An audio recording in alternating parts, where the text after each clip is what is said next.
a proceder luego de la intervención de María Belén. Vamos a proceder con la intervención del ingeniero Edgar Lascano, para que ustedes puedan conocer un poquito. Tuve un pequeño problema del internet. El ingeniero Edgar Lascano, bueno, es nuestro director de nuestra carrera de Administración de Empresas de Uniandes. Tiene un diplomado en gestión estratégica pues, y obviamente su MBA en el programa de alta gerencia del INCAE. También está ya cursando y terminando su programa de doctorado PhD por el programa de Harvard de Sudamérica. Ha sido invitado como profesor visitante a varios programas de posgrado y pregrado en varias universidades a nivel nacional e internacional. Tiene experiencia en más de 40 consultorías de instituciones públicas y privadas. Se encuentra desarrollando también varias investigaciones relacionadas al tema también de praxeología, tiempos de aprendizaje, solución de problemas en varios países de Latinoamérica. Ha desarrollado también un test de comportamiento económico de personas y equipos a nivel mundial y ha sido también pues representante del INCAE en varios años. Así que, estimado Edgar, bienvenido pues a nuestro gran evento de la carrera de Administración de Empresas.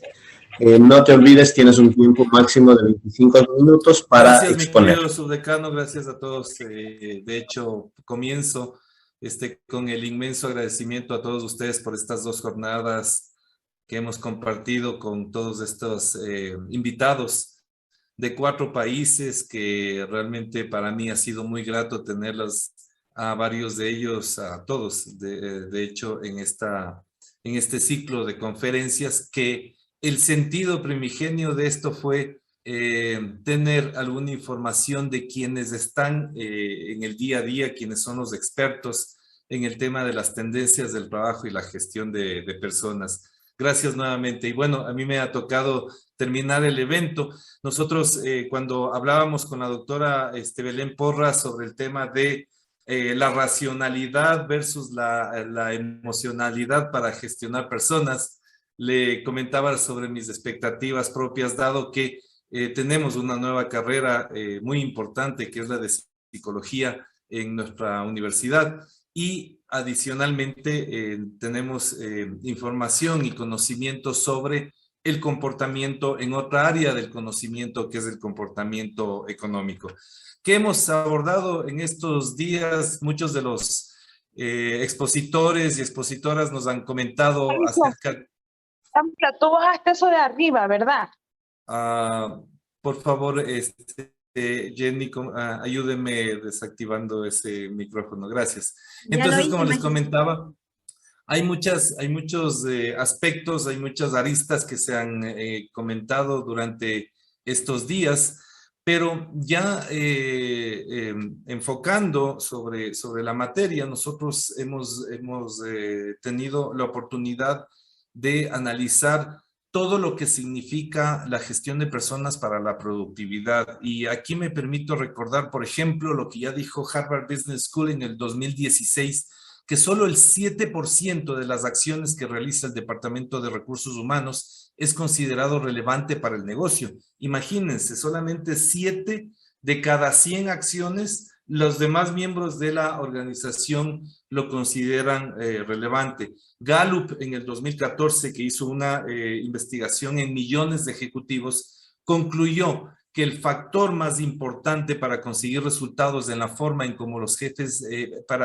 el factor más importante para conseguir resultados es la forma en cómo los jefes directos gestionan las capacidades de las personas que conforman sus equipos. No es clima, no es otro tipo de elementos, es la forma en cómo efectivamente nosotros identificamos esas capacidades y las gestionamos.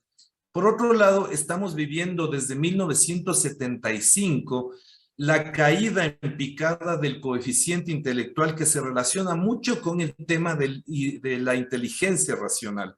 A veces parece que como que nos conformamos con ser más empáticos o ser más resilientes, pero como que nos hemos olvidado de la necesidad del pensamiento crítico, de la rigurosidad para tomar decisiones efectivas.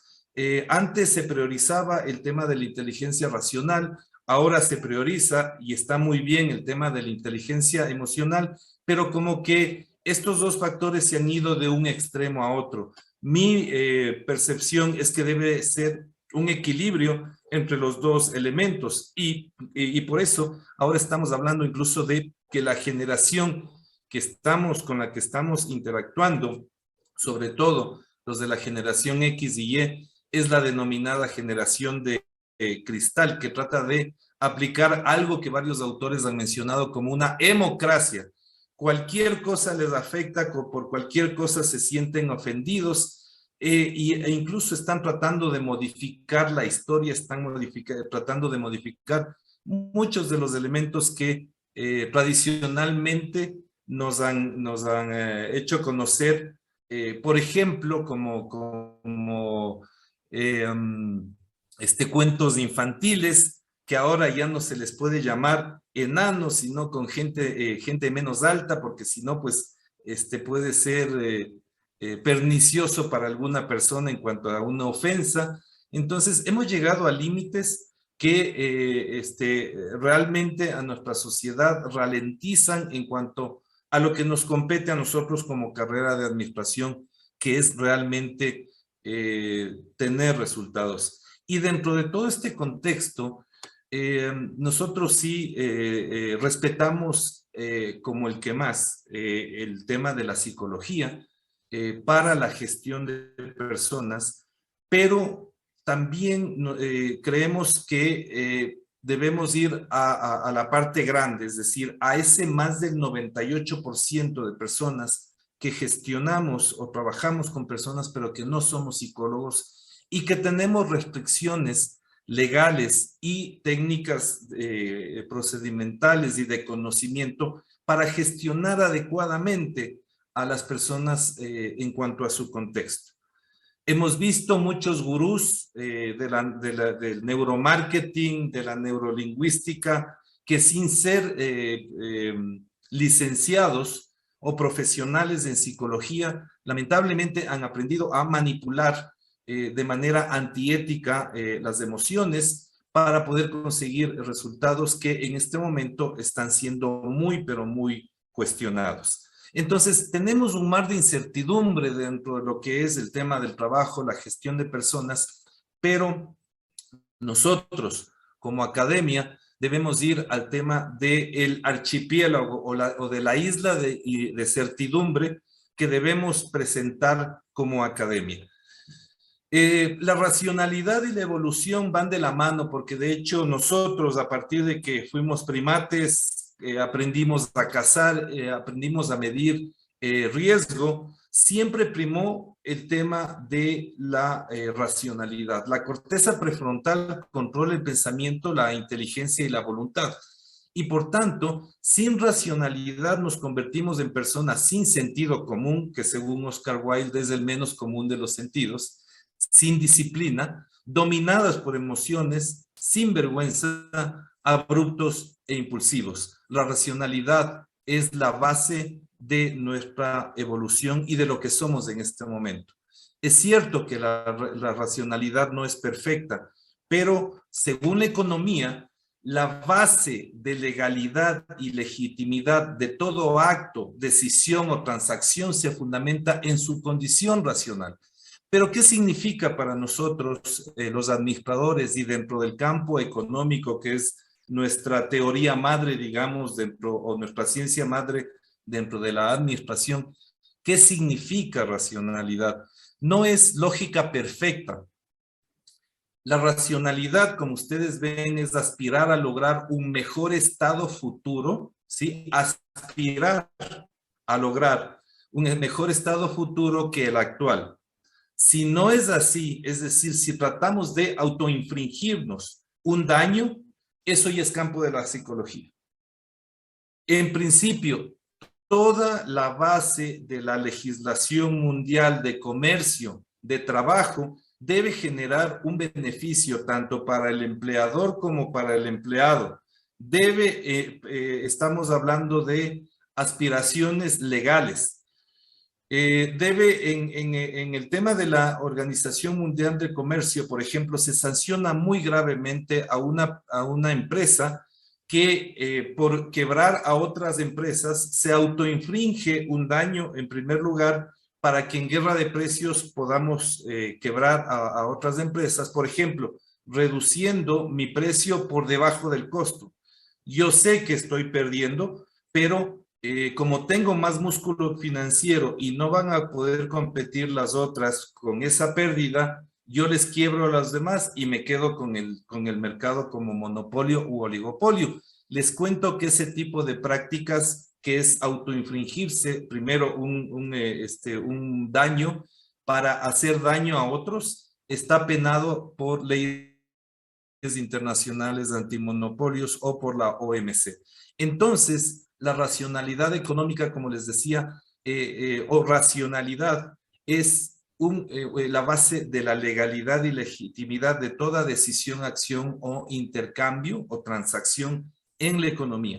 Y eso tenemos que recordarlo. Evidentemente, por ejemplo, Herbert Simon, que fue el Premio Nobel de Economía en 1976, menciona que la racionalidad no es perfecta y sabemos que no somos perfectos, somos imperfectos porque somos seres humanos, pero que la racionalidad es limitada, pero no deja de ser racionalidad, porque propendemos a un mejor estado futuro que el actual. Richard Thaler, por ejemplo, ganó el Premio Nobel de Economía en el 2017, argumentando que es cierto, las decisiones de la economía son racionales, pero que son influenciadas por las emociones. Esta premisa, que fue comprobada en muchos lados del mundo y se convirtió en una teoría, fue efectivamente galardonada por el Premio Nobel a Thaler. Kahneman influye dentro del tema económico sobre la asimetría de información y los riesgos al tomar decisiones que implica elementos emocionales. Y John Nash finalmente relaciona el tema de la acción individual con el tema de la acción colectiva, generando un balance de ganar y ganar. ¿Quién es el padre fundamental de la acción humana económica, que la teoría general se denomina praxeología? Es este señor, que no es el delantero de Holanda, sino que se llama Ludwig von Mises, que es el padre de la economía liberal, de la escuela austriaca de economía liberal, que escribió un libro que se llama La acción humana. La acción humana, que es un tratado de economía, que es de donde nace el tema de la praxeología y relaciona el comportamiento de las personas en relación a la escasez de los recursos y sus decisiones. Perdón. Entonces, si nosotros hacemos una disección de esta teoría de la acción humana, tenemos cuatro etapas. En primer lugar, debemos saber que toda acción económica debe partir de un estado actual que debe ser consciente, es decir, debe ser informado y debe saber las consecuencias de quedarnos ahí o las características de cualquier bien o servicio. Y para movernos o para tomar alguna decisión, inherentemente debe ser un estado incómodo, porque si no fuese incómodo, pues nos quedaríamos ahí, porque nos quedaríamos de una zona de confort. La base legal de lo que significa un contrato es el tema de que en esa etapa debemos tener un discernimiento, la capacidad de discernir entre lo bueno y lo malo, entre lo caro y barato, entre lo de mejor calidad y lo de peor calidad, en relación obviamente a un precio para poder realizar un intercambio. En segundo lugar, es la proyección del estado futuro, un mejor estado futuro, y como les decía, esto es una intención o es lo que se cataloga como racionalidad o racional en la economía. Sí, es cierto, muchas veces nosotros vemos que quiebran las empresas, pero no tenemos la intención deliberada de hacerla quebrar. Simplemente no hicimos bien nuestro plan estratégico, nuestra estrategia de mercadeo, no alineamos bien las operaciones con nuestro personal y la empresa quebró. entró en crisis, que es una desconexión entre mi sistema y el mercado al que estamos nosotros atendiendo o sirviendo, y esa desconexión no nos permite leer al mercado, caen las ventas y genera un problema de liquidez, al final un tema de posición patrimonial y quiebra la empresa. Pero originalmente nadie, ningún gerente o directivo en el mundo tiene la intención deliberada de hacer quebrar a su empresa. Siempre tiene esta característica de comportamiento racional dentro de la economía. Buscar un mejor estado futuro que el actual. La tercera etapa es una conducta deliberada, es decir, la libertad para tomar decisiones para ir desde donde estamos hacia donde queremos ir, y finalmente es la actuación. Esa es la lógica de la economía o de la acción humana económica dentro de todo este concepto de racionalidad. Y entonces, la praxeología, que es la teoría general de la acción humana económica, identifica los factores de la acción humana dentro de la misma, que los cataloga como acciones o factores que tienen conciencia, racionalidad, libertad y legalidad.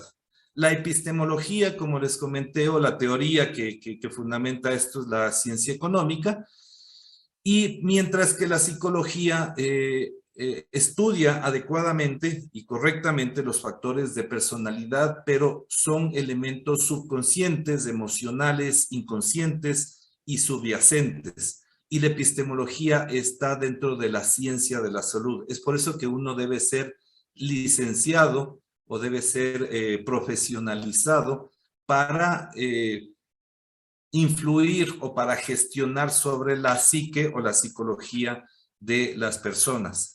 Si no es así, estaríamos cometiendo un acto ilegal, porque es un área de la ciencia de la salud.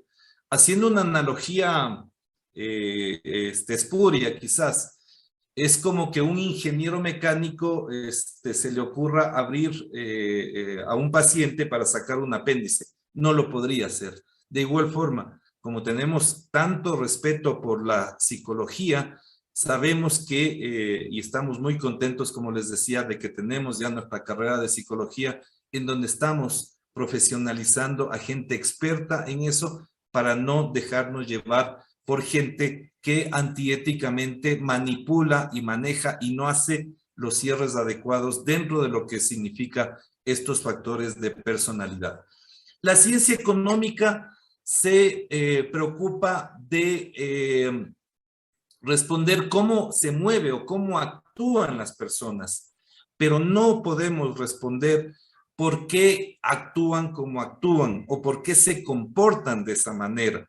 Para nosotros la lógica es que es una caja negra, el comportamiento de las personas que se mueve de una u otra forma y que el abordaje sistémico.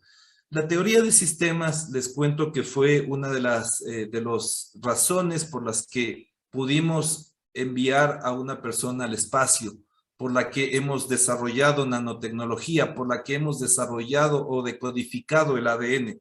¿Por qué? Porque en un momento determinado no teníamos la tecnología para identificar qué es cada elemento de la naturaleza, pero sí sabíamos identificar cómo se comportan, y eso aumentó exponencialmente el desarrollo de las ciencias. Y cuando ya tuvimos la tecnología para hacerlo, pues comprobamos perfectamente que así era. Entonces, tanto como en la física, la ciencia económica identifica cómo se mueve, pero no necesariamente qué es, porque eso ya es área de la psicología, es área de la antropología, de la sociología, de la ontología, incluso de la metafísica en algunos casos, y nos faltaría la vida para determinar las razones por las que una persona en una empresa que es tan dinámica se mueve como se mueve. No es nuestro ámbito de acción y de hecho es por eso que complementamos conocimientos, pero no necesariamente los mezclamos, porque la mezcla a veces en las ciencias no da buenos resultados. En las ciencias menos es más. Y si a veces se mezclan ciencias que no tienen claramente delimitada su epistemología, podemos llegar a, como yo siempre digo, regresiones infinitas que, como un ejemplo claro, ¿qué es primero, el huevo o la gallina? Esa es una regresión infinita. Entonces, si nos preguntamos por qué pasa esto y por qué se mueve así, por qué se comporta, podemos estar deambulando años o décadas para encontrar esa respuesta. En la economía, en la administración, nosotros identificamos cómo se mueve, pero no por qué lo hace. Esa es materia de otro tema. Entonces, ¿qué es lo que les quiero comentar ya terminando este tema? Es que son la racionalidad y la emocionalidad son dos caras de la misma moneda, que son importantes en su propio ámbito. Los millennials no quieren que se inmiscuyan las empresas tanto de manera invasiva en su vida personal, pero es muy importante tener este balance que decía Belén anteriormente entre la vida personal y la vida profesional. Nosotros tenemos nuestros conocimientos, nosotros tenemos las herramientas y queremos ser muy pragmáticos para que las personas puedan conseguir resultados, si es posible, en menos días y en menos horas, y que puedan tener la libertad para gozar la vida, para hacer lo que les gusta, para atender a su familia e incluso para ir a algún tipo de terapia que les permita autorrealizarse, pero en sus horas no laborables, en sus horas de ocio, que me parece que esta generación es mucho más pragmática, porque, como les decía, sí había una molestia ya de varias generaciones anteriores, incluso antes de la pandemia, de que no es justo de que las empresas se metan en la vida personal tan fuertemente como lo estaban haciendo. Al final, legalmente, lo que nosotros compramos no son personas. Lo que nosotros compramos a cambio de un salario es tiempo y capacidad para hacer cosas que están determinadas en un contrato de trabajo y que esperamos que cuando haya esa sinergia, la gente dé su milla adicional para conseguir resultados extraordinarios, pero no necesariamente debemos invadir algunos elementos, algunas áreas que no son pertinentes tanto en la parte legal, técnica y tampoco ética. Termino con esto. Ustedes oyeron, de hecho, Maía Stefanuto y Cecilia Smet son las representantes de un test, el primer test de comportamiento económico registrado en el mundo y desarrollado estadísticamente por este servidor. Ellas son representantes a nivel de Latinoamérica en la comercialización. Y básicamente se unieron dos grandes mundos. Primero, el tema de la reflexión o de la valoración reflexiva y la acción, como mencionaban ellos, pero también el tema de las inteligencias. Perdón. Y de hecho, los primigenios en inteligencia emocional son los profesores Mayer y Salovey, que determinan que la inteligencia emocional es la capacidad de identificar, valorar y capitalizar emociones propias y de terceros. Y les recuerdo, de manera racional y consciente, mencionan los profesores Mayer y Salovey. Y les recuerdo que inteligencia viene de dos acepciones, inter y legere, que es elegir entre. Y elegir entre significa siempre buscar la mejor opción para tener un mejor futuro en relación a nuestro presente. Y es por eso que el comportamiento en las empresas y en la economía necesariamente tiene que ser racional, ayudado por el entendimiento de las emociones, la valoración y la capitalización de emociones propias y de terceros. Con eso termino, estimados alumnos, invitados, y pues agradezco mucho nuevamente por cierto, les comento que cuando estábamos hablando con la doctora Belén Porras acerca de cómo llamarle a una especie de intercambio de ideas entre la emocionalidad y la racionalidad. Le conocí a la doctora Porras y yo dije, mejor llamémosle para que sea más atractivo, la bella y la bestia. Espero haber llenado sus expectativas. Estoy para servirles.